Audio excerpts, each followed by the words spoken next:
മലപ്പുറത്ത് പെട്രോൾ പമ്പിൽ വൻ തട്ടിപ്പെന്ന് പരാതി. ഡീസലിനും പെട്രോളിനും പകരം മണ്ണെണ്ണ ചേർത്ത് നൽകുന്നതായാണ് ആരോപണം. സംഭവത്തിൽ മലപ്പുറം കോഡൂർ ചോളൂർ സ്വദേശി ഉപഭോക്തൃ കോടതിയിൽ പരാതി നൽകി. ഇന്ധനവില വർദ്ധിച്ചതോടെ പല പെട്രോൾ പമ്പുകളിലും തട്ടിപ്പ് നടത്തുന്നതായാണ് പരാതി. പെട്രോളിലും ഡീസലിലും മണ്ണെണ്ണ കൂട്ടിച്ചേർത്ത് വാഹനത്തിൽ അടിക്കുന്നതായും പരാതിയുണ്ട്.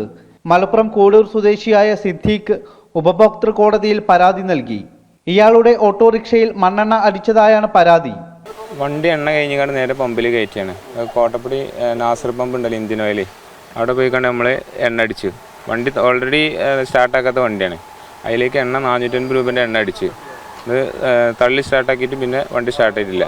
ഇത് വണ്ടി ഇപ്പോൾ അവിടെ സൈഡാക്കി ഇട്ടിരിക്കുകയാണ്. വണ്ടി കംപ്ലൈൻ്റ് ആയി. വണ്ടിയിൽ നിന്ന് ഡീസൽ എടുത്ത് നോക്കുമ്പോൾ മണ്ണെണ്ണൻ്റെ കളറാണ് വരുന്നത്. സ്മെല്ലും ഒരു മണ്ണെണ്ണൻ്റെ സ്മെല്ലുണ്ട്. പെട്രോൾ പമ്പ് ഉടമകളോട് ഇക്കാര്യം അറിയിച്ചപ്പോൾ നീതി ലഭിച്ചില്ലെന്നും സിദ്ദീഖ് പറയുന്നു.